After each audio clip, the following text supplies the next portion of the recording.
It's time for the Legend of Zelda Ocarina of Time review for the Gamecube.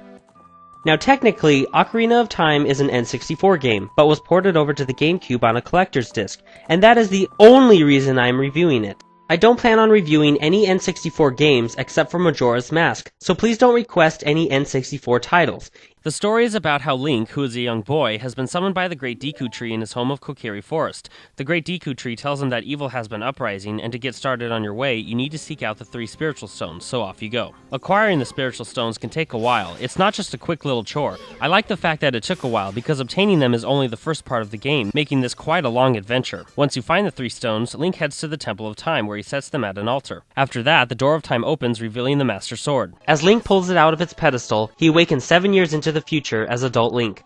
He meets Rauru, or I don't know. How do you pronounce his name? I just call him Bob the Sage. He is one of the sages that tells you that he needs you to gather the rest of the sages so that they can use their combined power to overthrow the evil. Okay, as of today, the graphics are not up to par, but when this game was first introduced, it was like nothing anyone had ever seen. They were outstanding. So because of that, I have to say for the time period, the graphics are fantastic. The controls are pretty much perfect. Move with the analog stick, swing your sword with the B button, and use your items with the C stick. The only thing I found a tiny bit irritating was when you use your slingshot or bow and arrow. I felt like the analog stick was just a bit too sensitive, but you know what? It doesn't really matter. Back then I doubt you would be thinking about it. Along with your very long main quest, there are also some side quests as well, such as selling different masks, collecting golden skulltulas, and killing off Poes. Even though the main game is long and fulfilling, I felt that there weren't that many side quests, which was disappointing. One new addition that this game introduced to the Legend of Zelda franchise is that now Link can ride his horse Epona. You will want to get her, because getting from place to place is a lot faster than on foot. And even though the land of Hyrule isn't that big in this game, it's still very nice to have Epona. The boss fights looked incredible, and they weren't too easy either.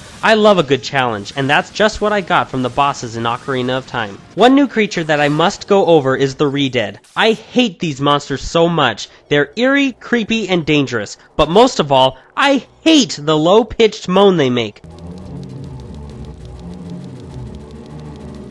I don't know why, but it always gives me the shivers. The only downside that I found was that there weren't too many side quests. I know the N64 had limitations for the amount of data a game cartridge could hold, and maybe I'm just being picky, but hey, it's just my opinion. The Legend of Zelda Ocarina of Time is a fantastic game. The graphics, controls, gameplay, game length, and boss fights are all terrific. The only downside that I found was that the number of side quests was a bit too short for my taste. But overall, this game was just so amazing back in the day, and it's still one of my favorite Zelda games of all time. Now I know I might get slammed for this, but I feel that all the 3D Zelda games up to date, at the time that I speak this, are all equally good. I haven't played one that just totally blew me away. Twilight Princess was the closest, but it still did not. And that being the case, this game gets a 4.5 out of 5 with the title of Epic.